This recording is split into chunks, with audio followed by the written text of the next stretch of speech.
Rajmati academy learning platform के daily current news programme में आपका स्वागत है।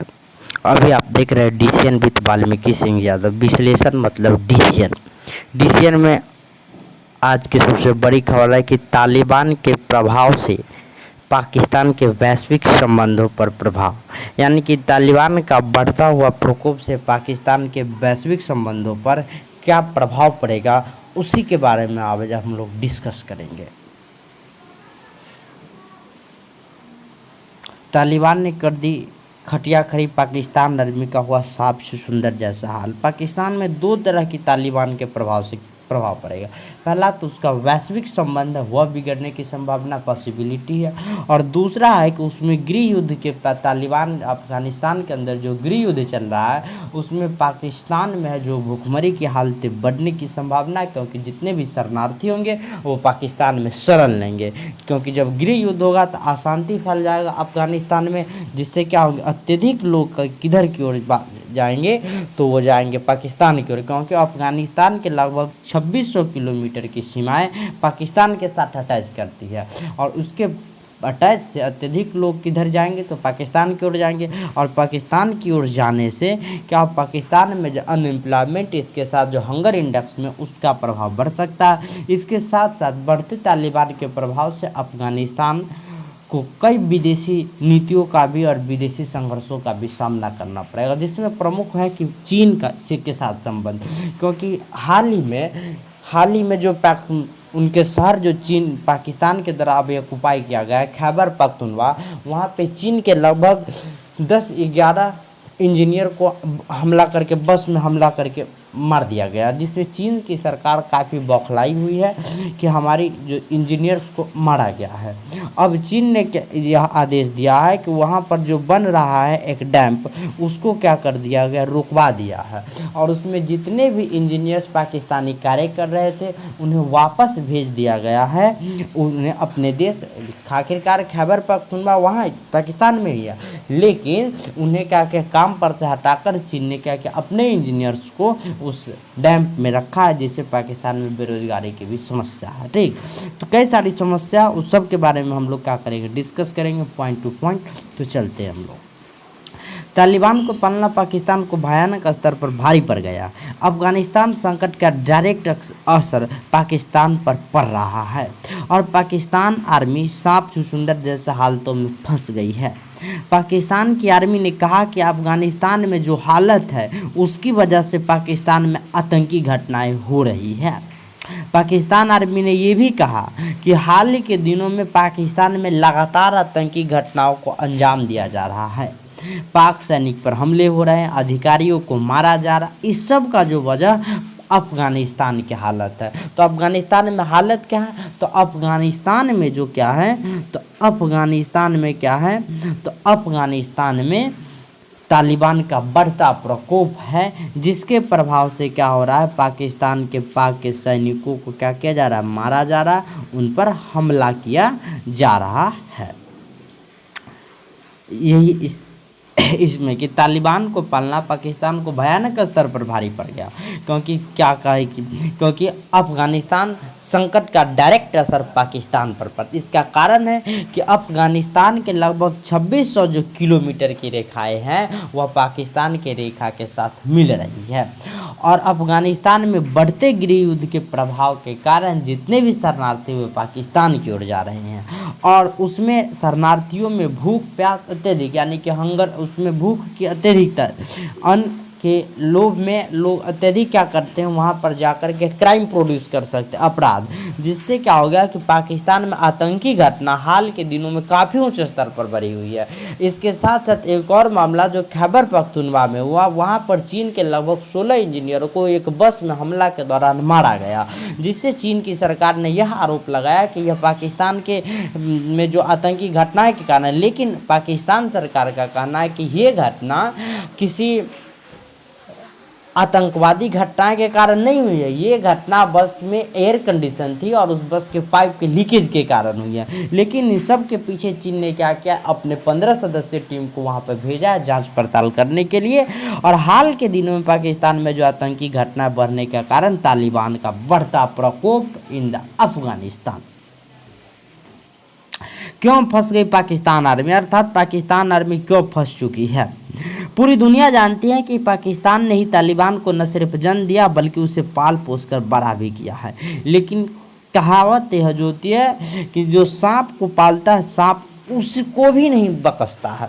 आज पाकिस्तान का वही हाल है, क्योंकि पाकिस्तान क्रिएट द तालिबान, पाकिस्तान ने क्या किया, क्रिएट किया, तालिबान को क्रिएट किया और तालिबान को जन्म ही नहीं दिया बल्कि उसे पाल पोस कर बड़ा करने में भी बड़ा योगदान दिया। ठीक है, उसे पाल पोस कर बड़ा करने में भी एक अहम रोल निभाया पाकिस्तान। ठीक है, तो इस सब का जो कनेक्शन दिखाया जा रहा है यह सब का कनेक्शन पाकिस्तान है। और पाकिस्तान आर्मी इसलिए भी फंस चुकी है कि पाकिस्तान आर्मी पर लगातार हाल के दिनों में घटना होती जा रही है। ठीक, अब देखिए आज पाकिस्तान का यही हाल हो रहा है। पिछले 15 दिनों में पाकिस्तान आर्मी के कई अधिकारियों को मारा गया है। बलूचिस्तान खैबर पख्तूनख्वा में कई आतंकी हमले हुए हैं और जिस हमले से पूरी पाकिस्तान सरकार घुटने पर आ गई है वो है चीन के इंजीनियर पर आतंकी हमला। अब चीन के इंजीनियर पर भी बताए थे कि चीन के इंजीनियर पर आतंकी हमला से पाकिस्तान सरकार क्या पूरे अपने घुटने पर आ चुकी है, क्योंकि चीन ने सीधा हमला दिया कि इस सब का कनेक्शन आतंकवादी कनेक्शन है। खैबर पख्तूनख्वा में चीन के इंजीनियर को ले जा रही बस पर हमले हुए, हमले में 9 इंजीनियर मारे गए, जिसके बाद पाकिस्तान पर चीन भड़का हुआ है और पाकिस्तान को बार बार सफाई देनी पड़ रही है। लेकिन पाकिस्तान की सफाई पर चीन को यकीन नहीं है, लिहाजा चीन ने अपने 15 अधिकारियों को जांच के लिए पाकिस्तान भेजा है। जैसी करनी वैसी बननी, एक पाकिस्तानी न्यूज़ चैनल को दिए इंटरव्यू में पाकिस्तान के IASIA के public relation officer IASPAR director general major general Babar Iftikhar ने दावा किया है कि चीन के इंजीनियर पर हुए हमले के पीछे कोई संगठित आतंकी संगठन नहीं है। उन्होंने कहा कि पाकिस्तान में हाल के समय में जो घटनाएं हो रही है उसकी वजह से अफगानिस्तान की हालत है। IASIA का साफ इशारा तालिबान का तरफ था, लेकिन पाकिस्तान के लिए ये समस्या है कि वह खुले तौर पर नहीं तालिबान का नाम ले सकता है और खुले तौर पर यह भी स्पष्ट नहीं कर सकता है कि जो चीन पर के इंजीनियर्स पर को जो हमला हुए हैं वो किसी गैर कानूनी है या फिर वो आतंकवाद से नहीं जुड़े हैं। यानी कि पाकिस्तान दोनों ओर से फंस चुका, एक तरफ चीन के साथ बिगड़ता संबंध, दूसरी तरफ जो क्या है तालिबान के साथ जो बढ़ता उसका प्रकोप और तालिबान के साथ दुश्मनी। तो पाकिस्तान सरकार ये भी ना चाहती है कि हम तालिबान के साथ दुश्मनी रखें और ये भी नहीं बताना चाहते कि तालिबान ने चाइनीज जो इंजीनियर्स को किल्ड किया है, मारा है। यानी कि दोनों तरफ से पाकिस्तान अब समस्या में फंस चुका है। लेकिन पाकिस्तान के लिए एक और समस्या है कि वहाँ पर बन रहा है एक डैम जो जल विद्युत परियोजना के तहत है, वहाँ पे भी काफ़ी अत्यधिक जो इंजीनियर्स थे, वर्कर्स थे, उन्हें चाइनीज कंपनी निकाल दी है। इस पर एक ट्वीट भी है, उनके पूर्व विदेश मंत्री जो थे उनका एक ट्वीट भी था, वह ट्वीट भी आप लोगों को जो इसाक डार था पूर्व विदेश मंत्री, वह एक ट्वीट भी किया है। ठीक, तो उसको भी आगे बताएंगे। लेकिन पाकिस्तान के लिए अभी समस्या है कि वो तालिबान का नाम खुले नहीं ले सकता। दरअसल समझने वाली बात यह है कि खैबर पख्तूनख्वा को तालिबान ग्रेट अफगानिस्तान का हिस्सा मानता है। जो पाकिस्तान के द्वारा ऑक्युपाई किया गया खैबर पख्तूनख्वा को तालिबान क्या करता है, ग्रेट अफगानिस्तान का हिस्सा मानता है और वो पाकिस्तान अफगानिस्तान को विभाजित करने वाली डूरंड लाइन को भी नहीं मानता है। और खैबर पख्तूनख्वा में ज़्यादा आबादी पश्तूनों की है और तालिबान पश्तूनों का एक संगठन है, लिहाजा अफगानिस्तान को अस्थिर करने वाला पाकिस्तान और खुद बुरी तरह फंस चुका है। अब ये देखिए क्वेश्चन यहाँ पर क्रिएट हो रहा है कि अफगानिस्तान यानी कि तालिबान के बढ़ते प्रभाव से अफगानिस्तान क्यों घबरा चुका है और क्यों वह अपने आप में फंसा है। उसका मेन रीजन है कि खैबर पख्तूनख्वा, इसका कारण है कि खैबर पख्तूनख्वा को तालिबान ग्रेट ब्रिटेन का हिस्सा माना, ए पार्ट ऑफ द अफगानिस्तान। ठीक है। और खैबर पख्तूनख्वा को जब तालिबान ग्रेट अफगानिस्तान का हिस्सा मानता है, यानी कि जब तालिबान की सरकार आएगी तुरंत खैबर पख्तूनख्वा पर अटैक होगा, और अटैक होगा तो खैबर पख्तूनख्वा कहाँ चला जाएगा, अफगानिस्तान। और खैबर पख्तूनख्वा में अत्यधिक जो है अभी जो काम चल रहा है अब पाकिस्तान को वो चल रहे हैं, जो क्या पाकिस्तान के लिए एक बड़ी समस्या भी हो जाती है। इसके साथ साथ अफगानिस्तान और पाकिस्तान को विभाजित करने वाले डूरंट लाइन को भी तालिबान नहीं मानता है, तो यह उसके लिए एक बड़ी समस्या हो जाती है। और जो खैबर पख्तूनख्वा में है जो पश्तूनों की आबादी अत्यधिक है, और पश्तूनों का जो संगठन वह तालिबान ही है, लिहाजा अब अफगानिस्तान को स्थिर करने वाला पाकिस्तान खुद ही अब बुरी तरह फंस चुका है। तालिबान कर देगा जीना मुश्किल। अफगानिस्तान के साथ पाकिस्तान के करीब 2600 किलोमीटर का बॉर्डर साझा कर, यहाँ पे एक क्वेश्चन क्रिएट हो गया कि अफगानिस्तान पाकिस्तान के साथ कितने किलोमीटर का बॉर्डर साझा करता है, यानी कि Afghanistan and the Pakistan share the 2600 kilometre border, यानी कि 2600 किलोमीटर बॉर्डर, 2600 किलोमीटर का बॉर्डर पाकिस्तान और अफगानिस्तान अपने आप में शेयर करता है, यानी कि करीब साझा करता है। अब पाकिस्तान को यह डर सता रहा है कि वो तालिबान के 2600 किलोमीटर के बॉर्डर तक कैसे रोके, how Pakistan prevent the Taliban. इसके साथ ही अफगानिस्तान में अब गृह युद्ध का हालत है, क्योंकि वहाँ पे आतंकी घटनाएं लगातार हो रही, तालिबान का बढ़ता प्रभाव। और अमेरिका ने कहा कि वो तालिबान पर किसी भी समय एयर स्ट्राइक कर सकता है। ऐसे में अगर तालिबान आतंकवादी अमेरिकी एयर स्ट्राइक से भागता है तो वह पाकिस्तान की को ही ठिकाना बनाएगा, जिसका नतीजा यह होगा कि पाकिस्तान में हिंसक हिंसा होना तय है। इसके साथ साथ पाकिस्तान में भारी मात्रा में शरणार्थियों की संख्या होगी। वही पाकिस्तान के ANSA मोईद यूसुफ ने कहा कि अफगानिस्तान की स्थिति काफ़ी खराब हो चुकी है, जो अनकंट्रोल है, पाकिस्तान से बाहर है। अब देखिए जब तालिबान अब यहाँ से एक और क्वेश्चन हम लोगों को क्रिएट हो गया कि अफगानिस्तान में बढ़ते गृह युद्ध के प्रभाव से पाकिस्तान में क्या प्रभाव पड़ेगा, पाकिस्तान के गृह नीति में क्या प्रभाव पड़ेगा। तो अफगानिस्तान में बढ़ते गृह युद्ध के प्रभाव से जितने भी शरणार्थी होंगे वो पाकिस्तान की ओर मूव करेंगे, और अत्यधिक शरणार्थी अगर किसी देश में पहुंच जाए तो उस देश की सीमित जो व्यवस्थाएं हैं, संसाधन हैं, वो समाप्त होगी। इसके साथ रोजमर्रा के जीवन में उपयोग होने वाले वस्तुएं भी महंगे पड़ जाएंगे, यानी कि in our domestic life that substance used they are highly costly, वह क्या हो जाएगा, काफ़ी ज़्यादा महंगा हो जाएगा, जो आम जीवन के लिए बेहतर नहीं है। खासकर जो उस स्टेट में रहने वाले जो भी नागरिक है उनके लिए बेहतर नहीं, क्योंकि मूल नागरिक अगर किसी बाहरी नागरिक से प्रभावित होते हैं तो वो एक देश के लिए बहुत बड़ी समस्या हो जाती है। इसके साथ सरकार के लिए भी समस्या हो जाती है।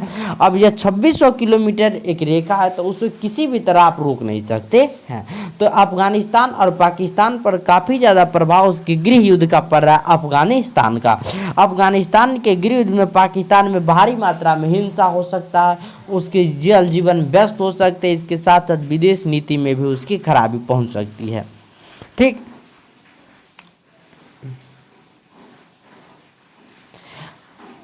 पाकिस्तान के शुरू होंगे बुरे दिन, यह तो बिल्कुल सही है कि पाकिस्तान के बुरे दिन शुरू हो जाएंगे, क्योंकि जब अफगानिस्तान में आपके बगल के देश में गृह युद्ध है तो शरणार्थी आपके यहाँ आएंगे, आपके भोजन पानी को खाकर क्या कर देंगे, छोटा कर देंगे। आप में क्या अनएम्प्लॉयमेंट रेट, इसके साथ साथ महंगाई का भी रेट बढ़ जाएगा।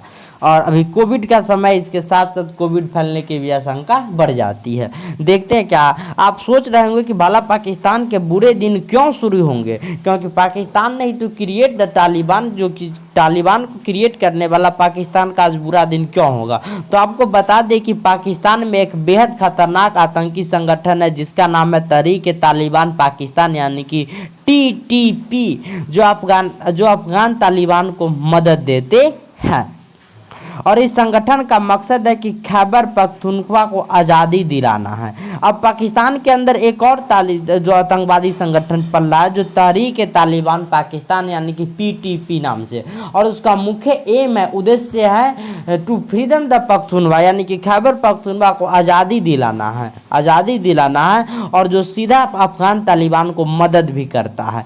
पिछले हफ्तों में पाकिस्तानी विदेश विभाग ने कहा कि तहरीक तालिबान पाकिस्तान के पास लगभग 5000 आतंकवादी है जो पाकिस्तान के अंदर किसी भी समय एनी टाइम हिंसा फैला सकते, टू प्रोड्यूस द फैलेसी यानी कि भ्रामकता को फैला सकते हैं। और इन दिनों पाकिस्तान के अंदर जो हमले, आतंकी हमले हो रहे हैं, वो तहरीक तालिबान पाकिस्तान पर ही करवाने के आरोप लग रहे हैं। यानी कि पाकिस्तान में जो भी आतंकी घटनाएं भी हो रहे हैं वो अभी पीटीपी के पर ही लगवाए जा रहे हैं। तहरीक तालिबान पाकिस्तान को IASI ने कश्मीर के लिए तैयार किया था, लेकिन तहरीक तालिबान पाकिस्तान ने अपना मकसद ही बदल दिया। अब वो पाकिस्तान पर ही अपना पलड़ा भारी कर रहा है। लिहाजा सांप को पालने वाला पाकिस्तान के लिए आने वाला वक्त काफ़ी ज़्यादा खराब है। ये न सोचे कि हमारा जीवन बेहतर तरीके से चल जाएगा।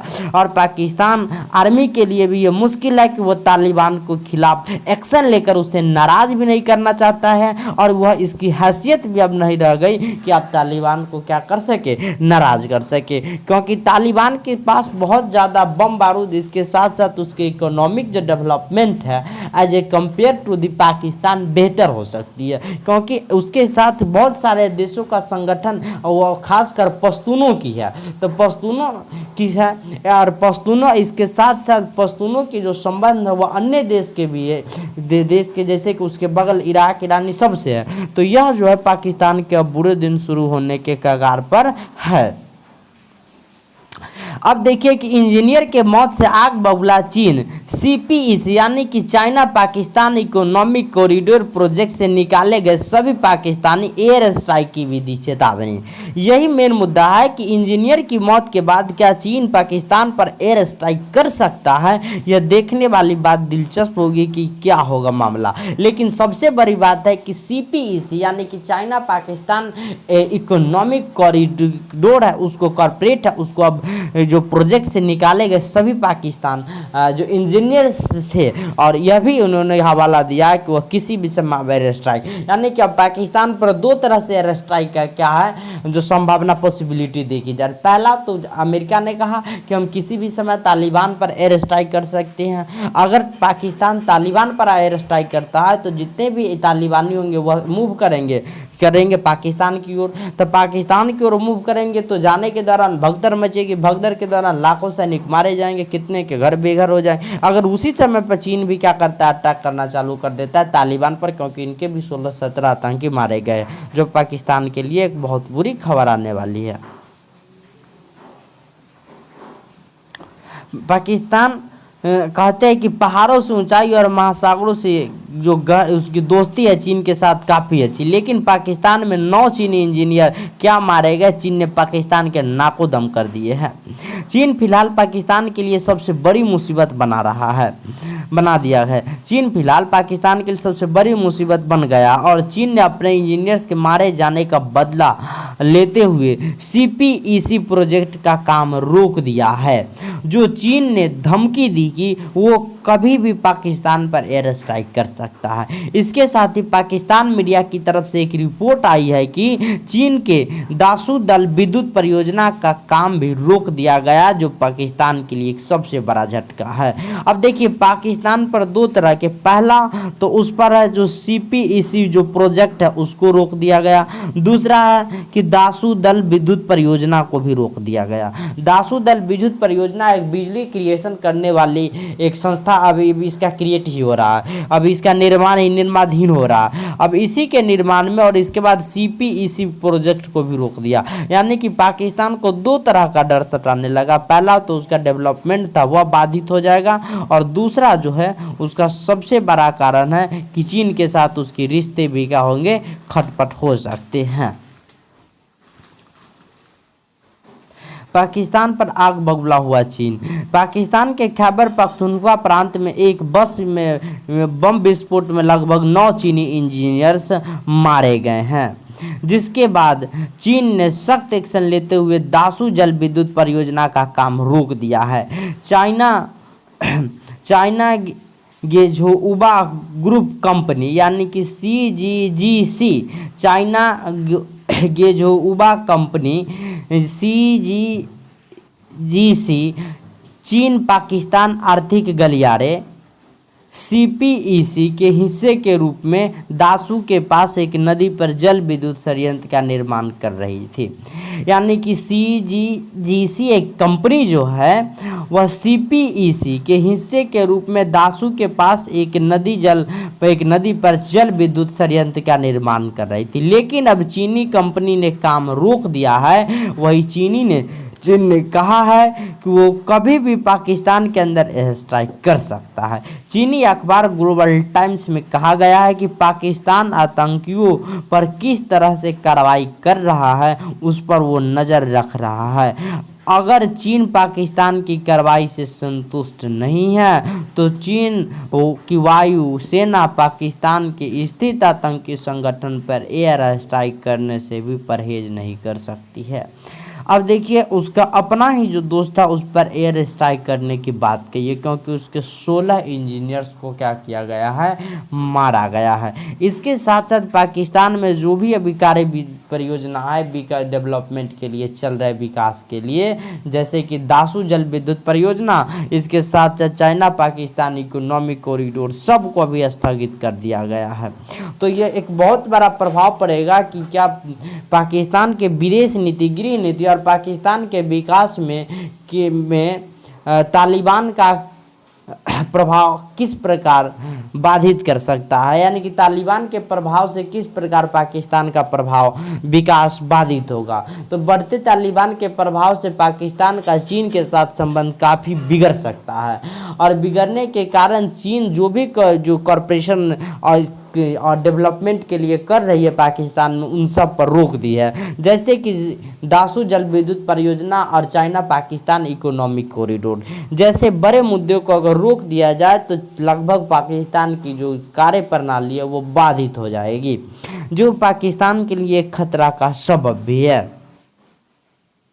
इसके साथ साथ भारत के एक मेजर गौरव आर्या थे, ठीक है, मेजर गौरव आर्या, इन्होंने एक ट्वीट किया है। मेजर गौरव आर्या इन्होंने कहा कि CPEC has come to grinding halt not because of the Pak conspiracy theories of the जासूस एंड द साजिश but because of corruption incompetence and lack of the rule this anchor maintain just one of the these. यानी कि यह एक गौरव है, यह एक anchor है। और उसके बाद क्या रहा है, corrupt general incompetent bureaucrat CPEC is serious in the Pakistan analogs by the China. Pakistan के नौकरी से निकालना। अब देखिए पाकिस्तान में अनएम्प्लॉयमेंट भी बढ़ेगा, क्योंकि जितने भी अगर कार्य पाकिस्तान में हो रहे हैं उन सब में चीन का एक अहम रोल है। अब उस रोल को निभाने में चीन एक महत्वपूर्ण भूमिका निभा रहा है। लेकिन अगर चीन पाकिस्तानियों को नौकरी से निकालना चालू कर दे तो पाकिस्तान में पढ़े लिखे भी बेरोजगार हो सकते हैं, जो अनएम्प्लॉयमेंट और बढ़ते हुए आतंकवादी को और बढ़ावा देगा। क्योंकि जब व्यक्ति अनएम्प्लॉयमेंट होगा, बेरोजगार होगा, तो हथियार, अस्त्र शस्त्र या फिर किसी भी तरीका से, चाहे वो काम गलत है, समाज के लिए उचित है, ना उचित, उस पर जोर देगा पैसे कमाने के लिए। तो क्या प्रभाव पड़ेगा कि पाकिस्तानियों को नौकरी से निकालने पर पाकिस्तान में क्या प्रभाव पड़ सकता है। एक बयान जारी करते हुए चीन के कंपनी CGGC ने कहा है कि CGGC दासू HPP मैनेजमेंट ने पाकिस्तान के औद्योगिक और वाणिज्यिक अध्यादेशों का पालन करने वाले सभी पाकिस्तानी कर्मियों को नौकरी से निकालने का फैसला लिया है। 14 दिन से ज़्यादा काम करने वाले सभी लोगों को उनकी सैलरी और जिन लोगों को ग्रेच्युटी बनती है उन्हें दिया जाएगी। उन्हें नियमों के मुताबिक वेतन भी दिया जाएगा, लेकिन वेतन में कोई कटौती नहीं। लेकिन 14 दिन के ऊपर जो व्यक्ति सबका वेतन मिलेगा, लेकिन उसे नौकरी से हाथ धोना पड़ेगा। यानी कि चीन की कंपनी ने जल विद्युत परियोजना में काम करने वाले सभी पाकिस्तान कर्मचारियों को नौकरी से बर्खास्त कर दिया है, जो पाकिस्तान के लिए एक बहुत बड़ा झटका माना जा रहा है। तो यहाँ से क्वेश्चन और पूछ देता है कि पाकिस्तानियों को चीन के द्वारा या फिर चीन के द्वारा जो भी निर्माणाधीन जो कार्य है उससे निकाले गए पाकिस्तानियों के नौकरी से पाकिस्तान में क्या प्रभाव पड़ेगा। यानी कि पाकिस्तान के लोगों को पाकिस्तानी कामों से ही चीन के द्वारा निकाले जाने पर क्या प्रभाव पड़ेगा। तो पाकिस्तान के लोगों को पाकिस्तान में चल रहे विकास डेवलपमेंट कार्य से अगर निकाला जा रहा है तो उनमें अत्यधिक पढ़े लिखे लोग क्या होंगे, बेरोजगार होंगे। और बेरोजगारी और के कारण क्या होगा, पाकिस्तान में और आतंकवादी घटनाएं बढ़ जाएगी, जो पाकिस्तान को ब्लैक लिस्ट में डालने की एक संभावना पॉसिबिलिटी को दर्शाती है।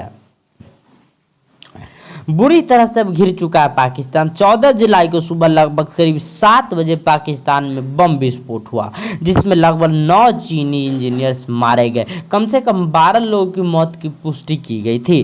दासू जल विद्युत परियोजना में काम कर रहे कामगारों को ले जा रही एक शटल बस विस्फोट के बाद खाई में गिर गई थी। शुरुआत में पाकिस्तानी विदेश मंत्रालय ने बयान जारी करते हुए कहा कि एसी की पाइप में गड़बड़ी के कारण गैस लीक के कारण विस्फोट हुआ है बस में। लेकिन जब चीन ने पाकिस्तान पर दबाव डाला और विदेश मंत्रालय के बयान को खारिज करते हुए बताया, तब क्या बस पर आतंकी हमला हुआ। तब पाकिस्तान ने मुताबिक जांच करने की बात कही। वही चीन ने 15 सदस्यीय टीम जांच के लिए पाकिस्तान भी भेज दी। यानी कि चीन को यह अभी तक विश्वास नहीं हुआ कि वहां पर जो हमला हुआ है या फिर आतंकवादी है या फिर वह गैस लीकेज के कारण हो। इसके लिए चीन ने लगभग 15 सदस्यीय टीम को पाकिस्तान भेज दिया है, जिसे पाकिस्तान बुरी तरह फंस चुका है। अगर वह चाइना का डायरेक्टली विरोध नहीं कर सकता, तालिबान का नाम नहीं लगा सकता, तो भाई जाए किधर। यानी कि वह बुरी तरह फंस चुका है। इसके लिए उन्हें क्या करनी पड़ेगी, एक नीति की निर्माण करनी पड़ेगी। लेकिन देखते हैं क्या उसकी नीति अब पॉलिसी होगी।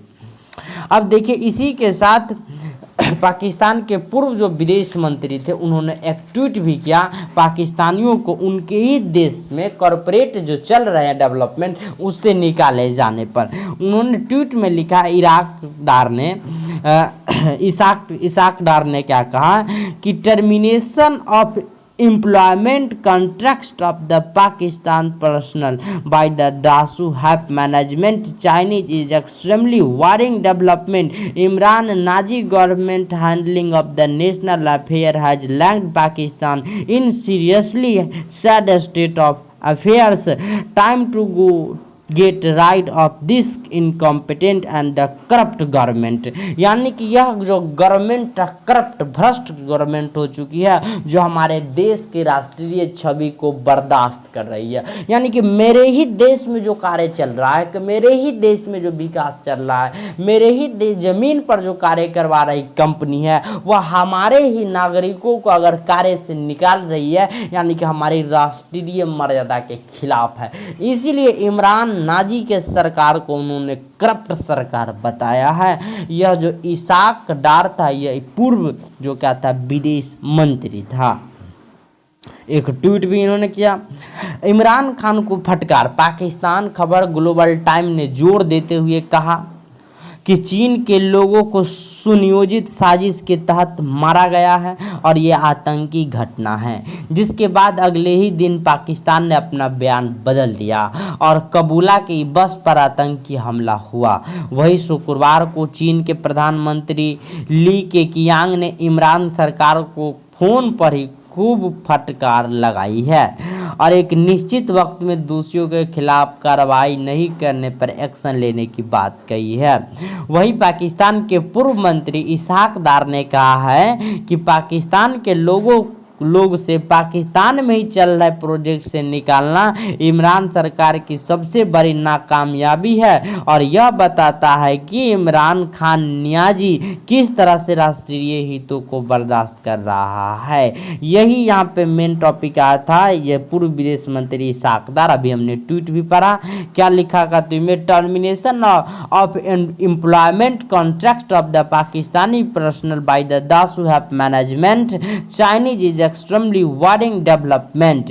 Imran Nazi government handling of the national affair and the landed Pakistan is seriously said a state of affair. Time to get rid of this incompetent and corrupt government. यानी कि यह जो सरकार है यह भ्रष्ट हो चुकी है, जो राष्ट्रीय हित राष्ट्रीय मान मर्यादा को भी बर्दाश्त करती है। यही इनका बेहतर स्टेटमेंट रहा। अब देखते आगे की खबर। चीन पाकिस्तान के बीच CPEC का महत्व, यानी कि चाइनीज पाकिस्तान इकोनॉमिक कॉरिडोर, इसका महत्व क्या? What are the importance of the CPEC between the Pakistan and the China, यानी कि क्या इसका महत्व था CPEC का Pakistan Chinese economic corridor. CPEC चीन के बेल्ट एंड एसोसिएटिव रोड यानी कि BRI का एक प्रमुख परियोजना है जिसे साल 2015 में शुरू किया गया था। इस परियोजना के जरिए चीन से पाकिस्तान में बड़े पैमाने पर निवेश आने की उम्मीद थी, जिससे पाकिस्तान के लोगों के लिए हजारों रोजगार का अवसर पैदा होने की बात पाकिस्तान के अलग अलग सरकारों ने की थी। नवाज शरीफ के कार्यकाल में कई परियोजनाएं पूरी तरह कंप्लीट होने के करीब थी, लेकिन भयानक भ्रष्टाचार की वजह से चीन ने प्रोजेक्ट में पैसा डालने से इनकार कर दिया। वही पाकिस्तान की आर्थिक स्थिति बेहद खराब होने के डर से और नौकरशाह की विफलता को देखते हुए इमरान खान ने CPEC परियोजना में पैसा डालने से इनकार कर दिया। पाकिस्तान ने CPEC प्रोजेक्ट के लिए चीन से लगभग 12 अरब डॉलर कर्जे मांगे हुए थे, लेकिन जिन्हें चीन की सरकार ने इनकार दिया, जिसे घटाकर पाकिस्तान ने फिर 6 डॉलर मांग की, मगर चीन की तरफ से साफ कर दिया गया कि जब तक पाकिस्तान पिछला बकाया वापस नहीं करता तब तक चीन उसे एक भी रुपया कर्ज नहीं देगा। अब देखिए यह जो बात हुई कि यह जो अधिकतर जो चलता है हमारे रूरल एरियाज में चलता है कि पहले का रुपया पेमेंट करो फिर उधार लो। सेम उसी प्रकार चीन पर यही चीन ने क्या किया, पाकिस्तान पर वही नीति लगाया कि 12 अरब उन्होंने कर्जा मांगा। किसने? पाकिस्तान में नहीं दिया। फिर कितना मांगा? 6 अरब डॉलर मांगा, फिर भी नहीं दिया। और यह भी बता दिया, पहली बार में तो नहीं दिया, केवल टाल दिया। दूसरी बार में इसके साथ यह भी बताया कि जो बकाया पहले वो जमा करो, फिर क्या करेगा, आगे मिलेगा। यानी कि इससे पूरी तरह रूरल एरियाज की तरह घेर चुका है पाकिस्तान को। आगे की बात क्या है, तब तक चीन उसे कर्ज एक भी पैसा नहीं देगा। वही अब जब चीनी इंजीनियर पर हमला हुआ, ऐसे में CPEC प्रोजेक्ट के अधर में जाने की पूरी आशंका जताई जा रही है। अधर में जाएगा ही। अब यहाँ से एक और क्वेश्चन पूछा जाता है कि चीन और पाकिस्तान के बढ़ते संबंध को खतरे से लेकर क्या CPEC प्रोजेक्ट खत्म हो जाएगी? तो पॉसिबिलिटी है कि CPEC प्रोजेक्ट का एक काफ़ी ज़्यादा डेप्थ में पहुँच सकते, क्योंकि पाकिस्तान के इससे पहले की जो सरकार थी नवाज शरीफ की सरकार थी। नवाज शरीफ के समय अत्यधिक जो कार्य थे CPEC के तहत वो करवाए गए थे, जो करीब करीब पहुंचने के कंप्लीट होने के करीब थे, लेकिन भ्रष्टाचार के मुद्दे के कारण क्या किया, पाकिस्तान ने CPEC प्रोजेक्ट में पैसा डालना बंद कर दिया। अब उस बंद करने के पश्चात इमरान की जब गवर्नमेंट आई तो इन्होंने अपने नौकरशाहों की विफलता को देखते हुए यह भी क्या किया, CPEC परियोजना में पैसा डालने से इनकार कर दिया। तो लगातार CPEC प्रोजेक्ट में पैसा नहीं डलाया जा रहा है। फिर पाकिस्तान ने CPEC प्रोजेक्ट को बढ़ावे के लिए to increase the CPEC project by the Pakistan